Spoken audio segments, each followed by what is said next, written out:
E meu propósito é compartilhar minhas dúvidas com vocês. Eu não tenho certeza de muita coisa e sobre o livro em particular eu não tenho certeza de quase nada. E isso foi exacerbado a semana passada quando eu estava trabalhando nesses slides. Eu tenho um filho de 11 anos de idade chamado Pedro que passa o tempo todo dentro de casa com um skate de 2 rodas jogando no Nintendo em cima do skate enquanto desafia a gravidade, os móveis e as garrafas. E ele olhou para mim e disse: como assim, como leremos em 2020? Eu disse: não, é uma palestra que eu vou fazer na abertura do Congresso Bíblico Digital em São Paulo. Aí ele olhou e disse: leremos em 2020?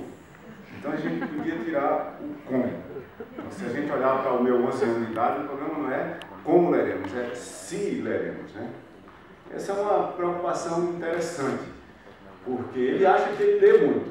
Ele lê videogames. Ele lê uma coisa que não é necessariamente nem linear, não é necessariamente nem literatura. Esse é o meu ponto de partida, né? O que a gente chama, eventualmente, de livro digital, talvez nem livro seja. E eu vou começar com o exemplo de The Silent History, que é aspas, livro, que não é livro, e é uma literatura que não parece em nada com coisa nenhuma que a gente viu até agora. Silent History é um app que você baixa para o seu tablet ou para o seu smartphone. E Silent History, que é uma novela, está aqui embaixo, a New Kind of Novel. Silent History convida você a sair do seu sofá de leitura à beira da piscina e mergulhar na história junto com quem escreveu e tem as seguintes propriedades. Primeiro, como a gente já falou, não é um livro, é um app. Segundo, precisa de um touchscreen, mas GPS ligado para ler. Ela não pode ser lida em qualquer lugar. Os capítulos têm 1.500 palavras. Você faz o download dos capítulos uma vez por semana e eles são pequenas histórias geolocalizadas que só podem ser lidas se você estiver a 3 metros no máximo do lugar onde a história acontece.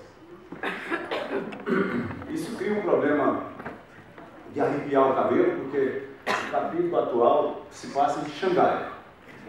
Então você, teoricamente, tem que pegar um voo daqui de São Paulo para Dubai e de Dubai você pegar um outro para Xangai ao custo de $3.000. Bom, mas, de qualquer maneira, isso cria um conjunto imenso de possibilidades, inclusive do ponto de vista de capítulos alternativos, histórias não lineares de Silent History, que se passam, por exemplo, só na cidade de São Paulo, ou só na cidade de São José dos Campos, ou só no Cariri da Paraíba.